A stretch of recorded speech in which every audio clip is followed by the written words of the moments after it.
तो दिवाली आने ही वाली है और आपको पता है कि दिवाली के जो हिस्से हैं ना वो अलग अलग जगहों पर बटे हुए हैं, यानी कि अलग अलग स्टेट्स इसको अलग तरीके से मनाते हैं। नॉर्थ इंडिया की बात करें तो वहाँ पर राम जी की विक्ट्री यानी कि 14 साल के बाद जो वनवास उन्होंने काटा था उसकी जब समाप्ति होती है और जब उन्होंने रावण पर विजय प्राप्त की थी तो इसको यहाँ पर इस तरीके से सेलिब्रेट किया जाता है। वहीं अगर साउथ इंडिया की बात करें तो वहाँ पर लॉर्ड विष्णु ने नरकासुर नाम के राक्षस को मारा था, उसकी विक्ट्री वहाँ सेलिब्रेट होती है। और अगर हम ईस्टर्न स्टेट्स की बात करें जैसे कि वेस्ट बंगाल, तो वहाँ पर गॉडेस काली ने बकासुर नाम के राक्षस को मारा था और उसकी विक्ट्री सेलिब्रेट होती है।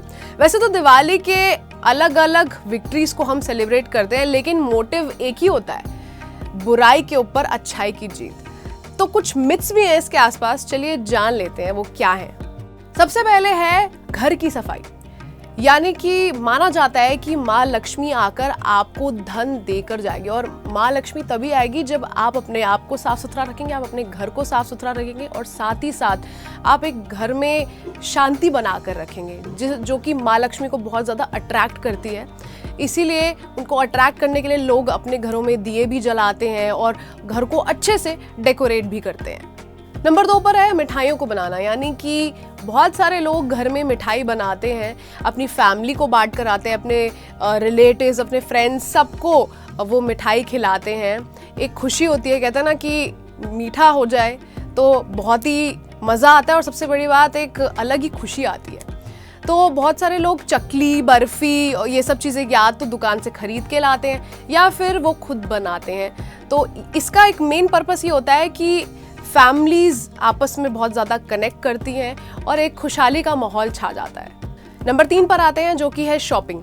दिवाली शॉपिंग का त्योहार है क्योंकि इसका पहला दिन ही धनतेरस से शुरू होता है, यानी कि आपको बोला जाता है कि कुछ नया आपके घर में ज़रूर होना चाहिए। और इस दिन पर लोग या तो गोल्ड कॉइन्स, सिल्वर कॉइन्स की परचेजिंग करते हैं या फिर लोग प्रॉपर्टी में इन्वेस्ट करना शुभ मानते हैं, गाड़ी में भी इन्वेस्ट करना बहुत शुभ माना जाता है, या फिर अगर आप बर्तन खरीदते हैं तो उसे भी शुभ माना जाता है। कुछ ना कुछ घर में नया आपको ज़रूर लाना होता है।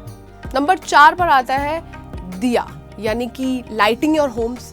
वो तो बहुत ही कॉमन रिचुअल है दिवाली का। हम देखते हैं कि अक्सर बाहर निकलते ही दिवाली पर आपको टिमटिमाती लाइटें हर जगह दिखाई देंगी। ये क्यों किया जाता है? क्योंकि माना जाता है कि माँ लक्ष्मी इसे देखकर बहुत खुश होती हैं और वो आपके घर पर आकर आपको ब्लेस करती हैं, क्योंकि इसे गुड फॉर्च्यून के लिए बहुत ज़्यादा एक इम्पॉर्टेंस दी गई है। इसके अलावा राम जी की विक्ट्री को भी हम सेलिब्रेट करते हैं इस दिन पर, इसलिए भी उनकी याद में ये दिया जलाया जाता है क्योंकि वो बहुत सालों बाद वापस घर आए थे।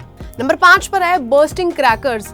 वैसे तो क्रैकर्स बर्स्ट करना अच्छा नहीं माना जाता क्योंकि बहुत ज़्यादा नॉइज़ पोल्यूशन होता है और आपको पता ही है अगर दिल्ली जैसे शहर की बात करें तो एयर पॉल्यूशन इतना ज़्यादा हो जाता है कि सांस नहीं ले पाते। लेकिन अगर इसका प्लस साइड देखें, जी हाँ आप हैरान हो जाएंगे, प्लस साइड भी है। माना गया है कि क्रैकर्स को बर्स्ट करने से इसकी जो आवाज़ है, इसका जो लाइट है, उससे जितने भी इविल स्पिरिट्स हैं वो चले जाते हैं।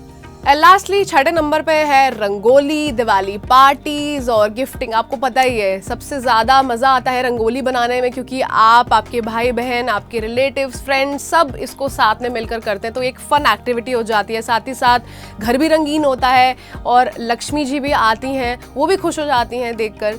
तो रंगोली एक काफ़ी सिग्निफिकेंट पार्ट माना गया है दिवाली सेलिब्रेशंस का। इसके अलावा लोग अक्सर दिवाली पार्टीज़ पर भी जाते हैं जहाँ पर बहुत सारी गेम्स खेली जाती हैं, एक दूसरे के साथ कार्ड गेम्स खेली जाती हैं और खाना पीना होता है, एक दूसरे को गिफ्ट्स दिए जाते हैं। तो इसको एक तरीके का कल्चरल एक्सचेंज भी माना गया है।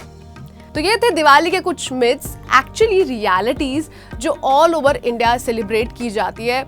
हमें कमेंट सेक्शन में ज़रूर बताएं आपका पसंदीदा मिथ कौन सा था।